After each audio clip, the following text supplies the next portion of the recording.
أسرار داخل الأهرامات لم يفسرها العلم حتى الآن. الناس فاكرة إن لغز الأهرامات هو إزاي اتبنت، بس الحقيقة أخطر أسرار الأهرامات جوه الهرم نفسه. ممرات ملهاش وظيفة، فتحات وغرف اتقفلت من جوه، والأغرب في حاجات لحد النهاردة مفيش تفسير رسمي ليها.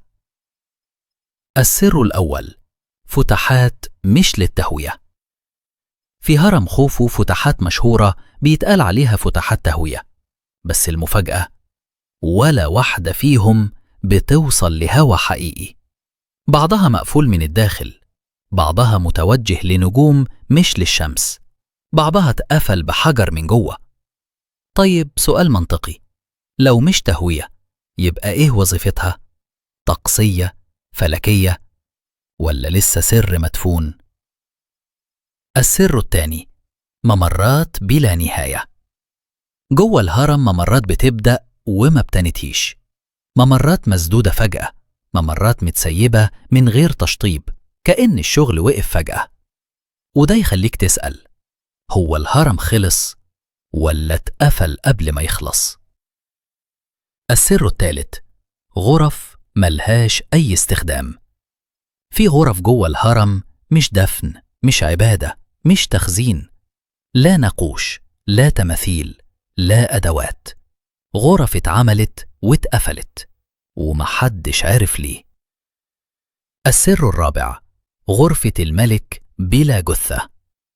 أشهر سؤال: فين جثة خوفو؟ التابوت موجود، الغرفة موجودة، الجثة اختفت.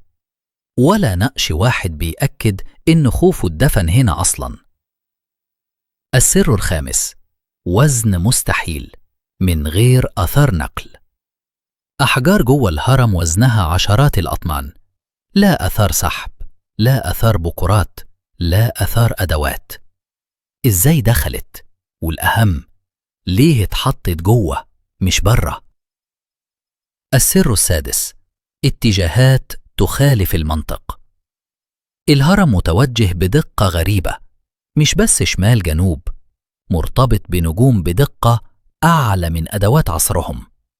وده يخليك تسأل، كان عندهم علم ولا معرفة اتنقلت وضاعت؟ السر السابع: غرف اكتشفت واتقفلت تاني.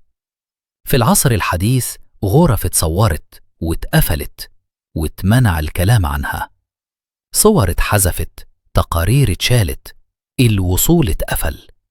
ليه؟ لو مفيش حاجة غريبة، ليه السرية؟ الأهرامات مش لغز واحد، دي شبكة أسرار، وكل ما نعرف حاجة يطلع سؤال أخطر. يمكن مش كل حاجة اتبنت علشان نفهمها، يمكن اتبنت علشان تفضل لغز. دعوة بسيطة، لو حابب السلسلة دي تكمل سيب لايك، واللي جاي أخطر.